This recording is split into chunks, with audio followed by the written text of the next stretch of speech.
Assalamualaikum warahmatullahi wabarakatuh. Nama saya Rista Desta, kelas 12 3, nomor absen 34.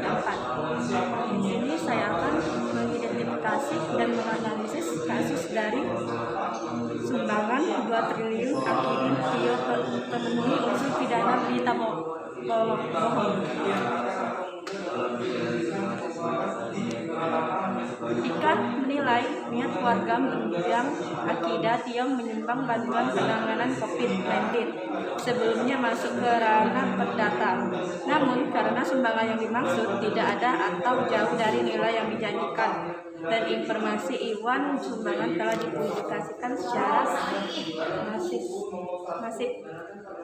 Hal itu dapat disebut sebagai kebohongan yang memenuhi unsur pidana. Karena itu menurut saya yang bisa masuk karena pidananya itu adalah penyebar beritanya. Penyebar berita yang sebenarnya itu berita bohong. Bisa juga di penyumbangannya, tapi bisa juga si orang lain yang kemungkinan memungkinkan berita itu sebesar secara masuk kemana-mana. Ucap Ikan menyampaikan unsur pidana dalam perkara ini bukan terkait tidak adanya sumbangan yang dijanjikan, melainkan penyebaran informasi tentang sumbangan itu sendiri. Jika informasi tersebut semula tak dipublikasikan, perkaranya tidak akan berkepanjangan. Oleh karena itu penting untuk mengetahui siapa pihak yang menganalisis publikasi penyerahan simbolis sumbangan tersebut.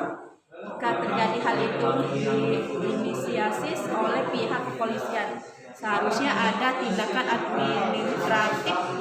Namun apabila gubernur atau Kapolda Sumatera Selatan merasa dirugikan karena sempat menerima sumbangan tersebut secara simbolis, kata Pika, mereka berhak mempersoalkan perkara ini. Karena itu saya bilang meskipun perbuatan materinya itu masih bisa kita dapatkan pidana atau bukan, penipuan atau bukan, tetapi siapa yang mempunyai inisial untuk menyebarkan berita itu atau mempublikasikan berita itu, saya kira itu bertanggung jawab secara pidana, kata dia.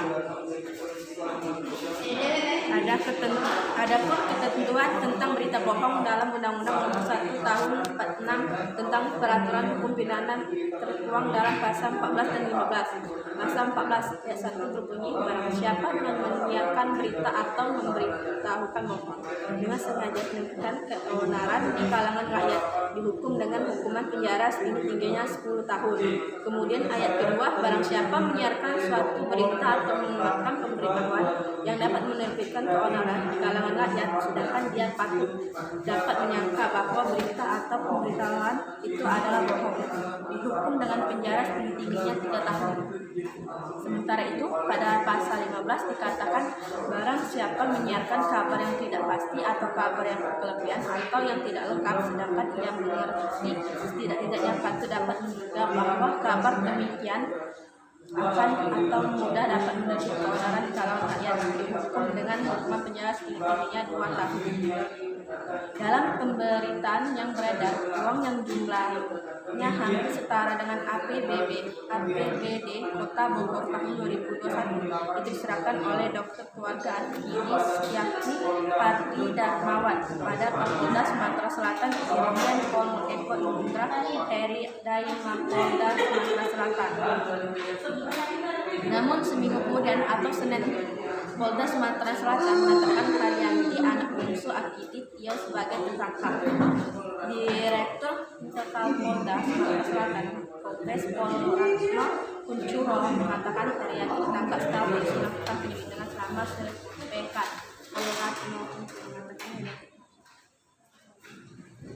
hasilnya petugas menemukan adanya indikasi penipuan yang dilakukan oleh Haryanti. Kita setelah jam lain melakukan penegakan hukum terkait pemberian bantuan penanganan COVID-19 kepada Polda Sumsel. Saat ini tersangka inisial H. Haryanti sudah diamankan dari Bank Mandiri dibawa ke Polda Sumsel. Kata Ratno setelah Gubernur Sumsel Herman Derusi. Setelah penjelasan menganalisis dari saya, Assalamualaikum warahmatullahi wabarakatuh.